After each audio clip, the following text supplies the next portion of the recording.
You know, after looking and listening to the interview with Kamala, all I can say is I don't care what she decides to do. I'm on board. That's all that matters. I don't care what she decides to do. I don't care what she decides to choose in terms of, even though obviously I hope she runs for president again, because whether you like it or not, she is the most qualified. She is the unifier, and she does listen and she does respect. And so I respect that about her. I respect the things that she did, all the tie-breaking votes that she did, which, by the way, helped the American people. I know a lot of people have selective memory, so they forgot, but I didn't. And listening to that interview, I can't even describe how much I miss that woman. I don't even think words alone can describe how much I miss her. Because the chaos has been chaos. I had to block videos because it gets to a point where I'm just tired of hearing about Trump. I'm tired of hearing how he's breaking the law and doing this and how he's doing that and covering up this and covering up that. I don't want to hear that every day. And so I block as many videos, especially on TikTok, the news, because I don't really care when it pertains to Trump, because he's always doing something that isn't in the Constitution. He always does something that is against the Constitution. So I just block it because I just don't want to hear it, because it's the same thing every single day of every week. And I do suggest you too. There's nothing wrong with staying in the fight and all of that and protesting and for your rights and stuff like that. Continue doing that. But for your sanity, block all the news. It's honestly just best for your sanity at this point. There was also information that came out about the Rockland County votes situation that didn't really surprise me, that a whistleblower who is a former CIA agent came out and said that Kamala had won a super large margin over Trump. And honestly, like I said, it doesn't shock me. Trump's a cheater. Whether people want to believe it or not, he's a cheater.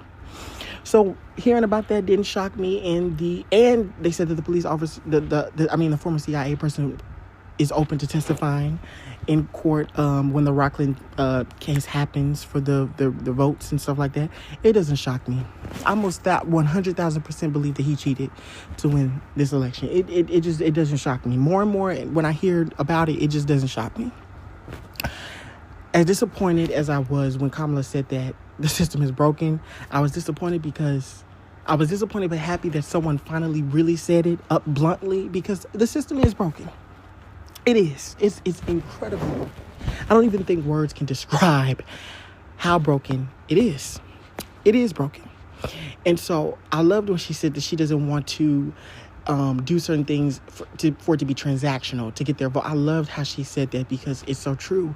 In this moment, it doesn't even really matter about the votes. It's just about connecting with the people and just helping them understand the disaster that this man is causing, and it's every single day.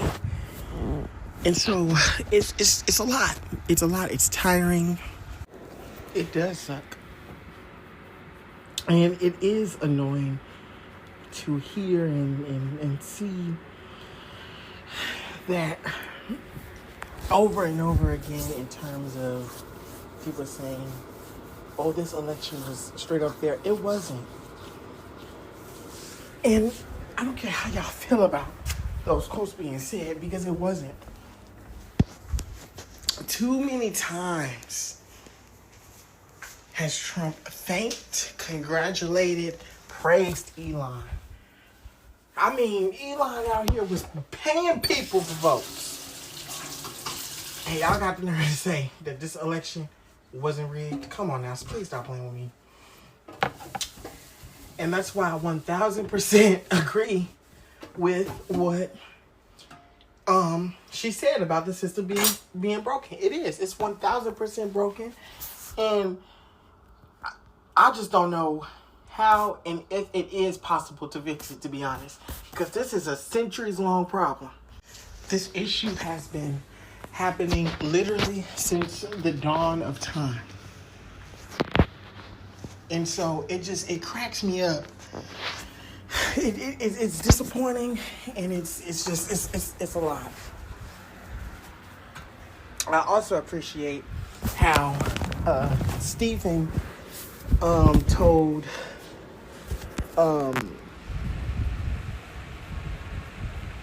when Stephen told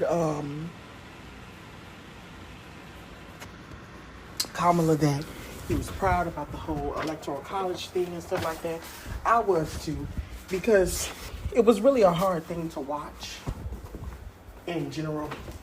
It was a hard thing. It was a sad thing to watch, because the amount of strength, and she talked about this too in the interview, and I can't wait till the book comes out, because I most definitely will be buying, about the peaceful transition and how she did with the electoral college. Because if that was me, and she went into it about how she said it was bleeping hard, and I don't blame her, because that was a hard day for those who care maturely for this country and sincerely about this country. November 6, 2024 is a day that the feelings that were on that day, I wouldn't wish that on nobody. I wouldn't wish those feelings that I and millions of others on November 6, 2024, I wouldn't wish that on nobody. And I mean nobody. I wouldn't wish that. I wouldn't put that on nobody, because those feelings, not only did they feel permanent, and it was, and it is, but it was horrifying. And it was just, I can't even describe the feeling on November 6th. I remember the day of Election Day I remember that very clearly. I remember waiting. My mom was going to work, and I remember waiting up night to see the election, and it was performing at Howard. It was beautiful. Then I turned off the TV because I couldn't handle, as the electorals was coming in, it was like 199 to like 240, and I'm like, what the freak? Because you got to get to 270 to win. So I was like, what the freak is going on? And so I turned the TV off because I couldn't handle it. I couldn't handle the anticipation. I said, I'm gonna wake up tomorrow, and I'm like, what is going on with these states? I said, I'm gonna wake up tomorrow, and tomorrow I'm gonna have a black Madam President. I woke up devastated. I'm talking about, not only was I devastated, but you could feel it through the atmosphere. Like, that's even worse. That was the worst part about it. It was cloudy as heck outside.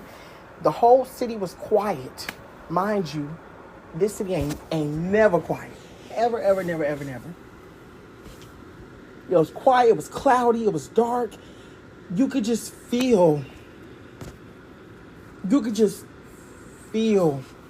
the atmosphere. Just like, it didn't feel the same. You could just feel a shift, a negative one, a hugely negative one. And I couldn't even be awake during the day after that. I had to take something to put me to sleep, because I wasn't in the mood to even be awake. I was too down that I just wanted to sleep. I just wanted to sleep because the feeling was too overwhelming, and I had to take something that just made me sleepy to go to sleep. And it was just too much. It was overwhelming, because it was the feeling I ain't never felt before. I remember somebody on TikTok said they was thanking the cartoons, because the cartoons was, for some people was helping people, out of the depression that they was in. People was talking about how they was thanking Arthur and all this, and I was like, same, because I had to watch some cartoons too after I woke up to really help me out the mood. And then the concession speech didn't make me feel no better, even though obviously she was inspiring hope. It sunk in more about that election, and it just hurt even more, especially seeing her walk away. It hurt even more to think about what we could have had versus what we do have. It hurts every time. And when she said that, I'm like, oh, yeah, that's how we felt, but worse. Like, the feeling, it was, you can't even be described. And I just loved how through it all, even when certifying her loss to him, I could never, to no pedo, to no rape, to racist, I mean, he's literally every type of prejudice. Like, literally, he's every type of prejudice. She kept her calm composure She didn't do like what he did and incite an insurrection.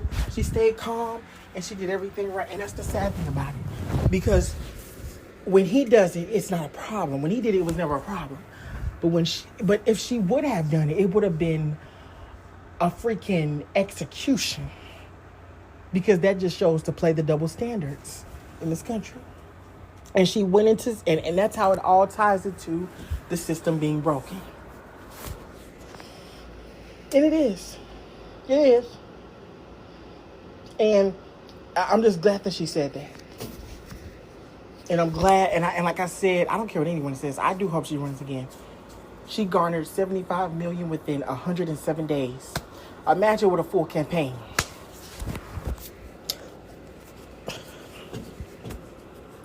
Imagine being able to talk about, so she'll have the time to continuously, over and over, with more time, be able to map out all of the policies she will want to implement.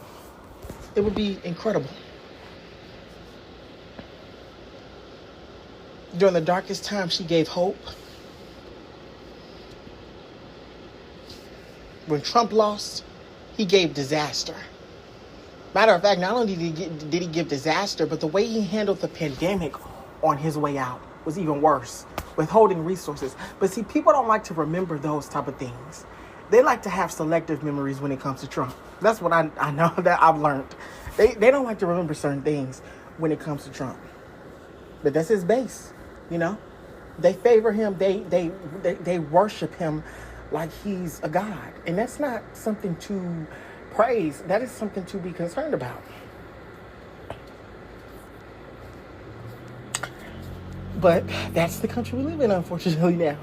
And so, obviously, seeing her face makes me happy, makes me so relieved. Seeing her when she popped up saying that she was dropping the book, it was just, I can't even, I felt just amazing. Every time I see her, I hear her,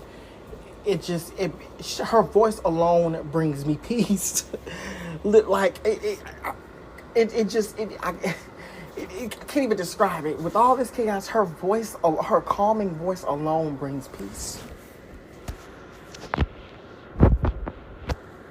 So I don't know how this country is going to repair itself from the selfishness of the person who is currently in office. I don't know how the case with this Rockland situation for the votes, I don't know how this is going to play out. I'm hoping the truth comes out and continuously keeps coming out, especially when it comes to this election. I don't care what nobody says. 1,000%. I do not believe that man won all 7 swing states. Do not believe it at all, in no way, shape, or form. And so, yeah, I'm looking forward to it. It's just a lot. And like I said, me personally,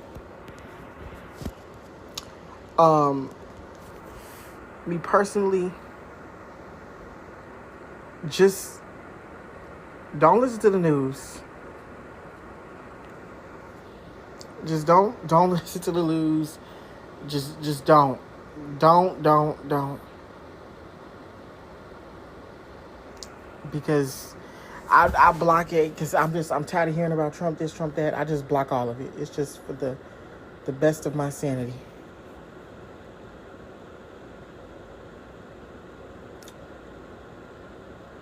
But